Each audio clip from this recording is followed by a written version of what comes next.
London in 1666 wasn't too dissimilar to the London we know today, except it was more woody. Everything was made of wood. The Millennium Eye, the Gherkin, even the Prime Minister. Hello! Our story starts on the evening before the fire. Robert Hubert was waiting at the night cart stop with his friend Elizabeth. He was in love with her, despite his friends saying that her mum had plague and her dad the pox.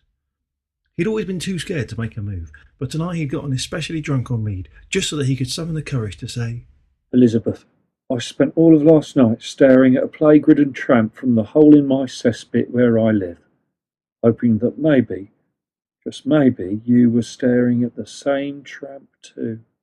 Oh yeah, that was my mum. She said she saw you. What I'm trying to say is that I love you. Oh my. and they kissed. It was the best kiss that had ever happened up to that point in history, only to be surpassed in that advert in the 80s where the dog, the mouse and the cat kissed by a fire. When the kiss ended, they jumped straight on the nightcart home to Elizabeth's hovel. Neither of them noticed a snappily dressed man with hair like Brian May following in the nightcart behind them. The next morning, Robert went to his job in a bakery in Pudding Lane, both hungover and in love, a dangerous combination. And he didn't notice a tiny man with big hair getting ready to whack him over the back of his head with a blunt object.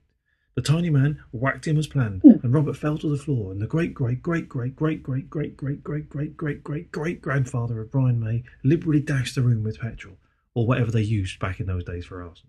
The man lit a match, threw it to the floor.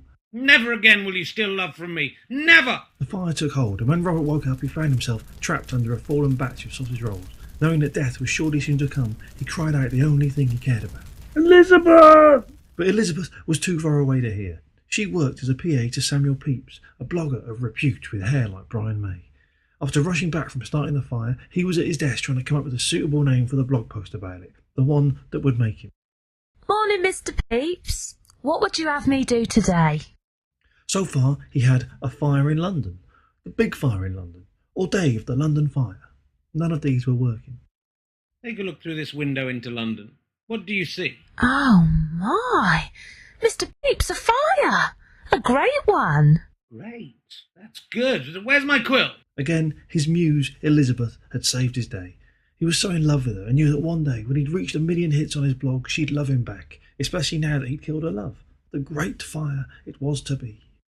The Great Fire, as I shall name it, for right now they're calling it a big fire. They have no vision. But I, Samuel Pepys, will let it be forever known of the Great Fire of London. But I just came up with the term great. Yes, but I have a quill.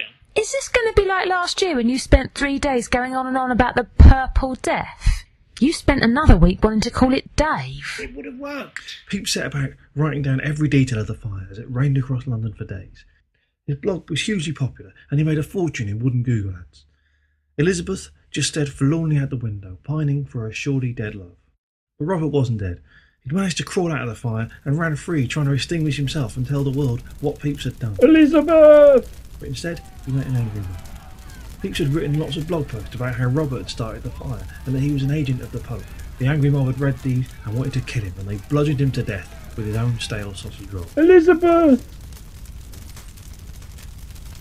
Oh, Elizabeth! Elizabeth! Years later, Elizabeth, who had never quite recovered from the heartache, finally gave in and married Samuel Pepys, and they had a child. Eventually, that child had a child, and so did that one, and on and on and on, until in 1947, Brian May was born. And 55 years later, he would unleash a destructive force on London far worse than any fire. And that's how the Great Fire of London happened. If we've learnt one thing from history, then surely it has to be, don't go and see We Will Rock You. It's awful.